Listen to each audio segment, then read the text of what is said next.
All right, what's going on? In this video, I want to talk a little bit about my experience being a participant in a couple of Tantra workshops while I was in Thailand during the pandemic. And I just want to share it because one, it was some incredible and very unique and interesting experiences that I don't think I would have otherwise been a part of. And and two, maybe just to, I don't know, that's it. So let's go ahead and get started. I talk a little bit about here how I ended up in Thailand, which wasn't the plan, but can't always control everything. COVID kind of happened, made the decision to stay there, and it all ended up working out for me because I had a great time in Thailand during the pandemic. It didn't really even feel like I didn't really even experience a pandemic. I experienced the spiritual awakening instead. And so while I was there, this was kind of when I was going through my spiritual awakening. I was at a yoga retreat for a week, the shrooms, ayahuasca. Then I saw this flyer for a Tantra workshop and decided to check it out. First of all, I'm not a Tantra master or even a consistent practitioner. There's probably some misconceptions. I don't know what assumptions you have going into it. I presume that there's a lot of ideas around it being like a giant orgy, just basically free, open sexual experiences. And this particular workshop was not like that.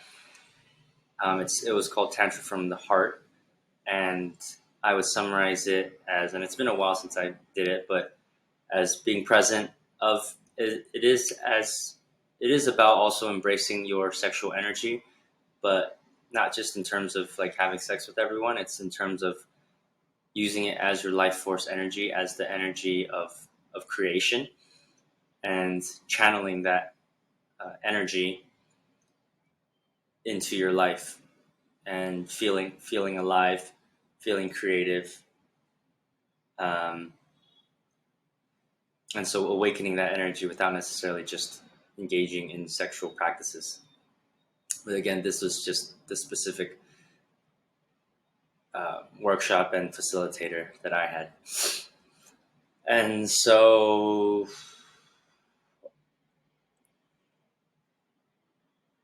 there was a lot of breath work, both individual as well as like with a partner. So you're kind of doing partner breathing. A lot of eye contact, which the first time around I was very uncomfortable with. I kind of like laughed and didn't feel great. Not like didn't It was uncomfortable, but I had to learn to work through that. A lot of like hugging, a lot of just loving and comforting touch. There's a lot of crying, if I remember from the first one. Definitely the second one, but the first one was like 2 years ago, so I don't really remember. And a lot of just newfound awareness and increased empathy, increased like awareness of who I am and past experiences and things like that. And it really just all built on, all the stuff that with ayahuasca and all the spirituality things that I was working through. I talk a little bit about some of the activities that we do here. And so, for example, understanding your energetic fields, exercises of stating boundaries, which is difficult for some people, especially if they tend to be more agreeable. Redirecting and renegotiation, which again comes with boundaries. a lot of dancing as well. I forgot about that. And self-acceptance.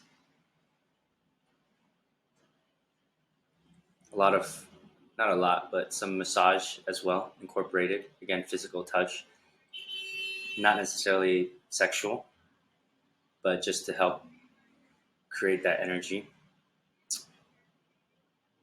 I did feel a reduction in judgment, which is something more, I used to be more judgmental. More acceptance, more gratitude, more abundance. And so, yeah, that was that in a nutshell. Then a year later, I did part two, and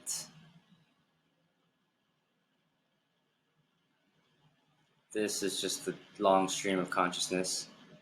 I do remember there was more crying with this one, knowing that I'm enough, feeling connected with my family.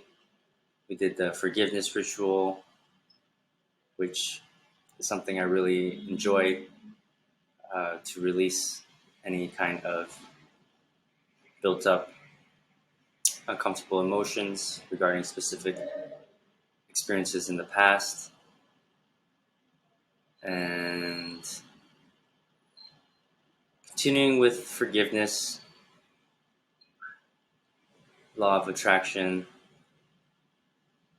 We do this cool thing at the end where, or I'll probably spoil it a bit, but we like when everyone's, you can just feel like over the 3 days the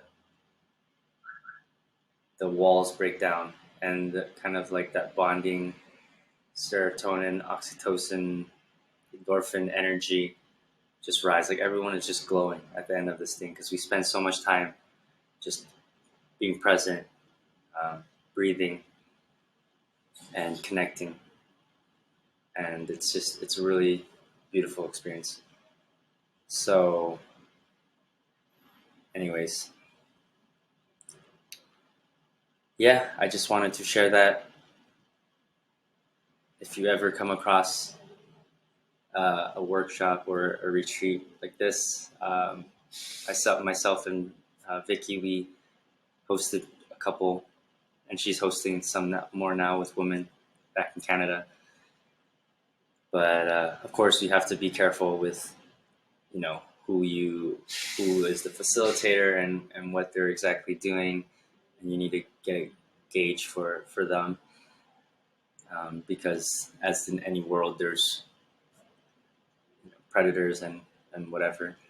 So I really enjoyed it. I have taken with me some of the things that I learned, some of the specific activities that I use with others, and it has been so far well received. Hopefully, you get a chance to experience something like this at some point in your life as well, because it was a very beautiful couple of experiences. That's it. This is from my autobiography. If you would like to read it, I can't say that my life has been super interesting, but hopefully it continues to be entertaining. I will continue to work on my writing and my life. And yeah, I encourage you to, if not write an autobiography, at least something like Jordan Peterson's self-authoring program really helps, just to, not necessarily because you think that, or that I think I'll sell millions of copies of my life. It's just like writing about my life changes you, and it forces you to reflect and put on paper experiences and memories and perceptions and learnings from my life. And I can say that it has made me more mature and more aware. So, yes, till next time.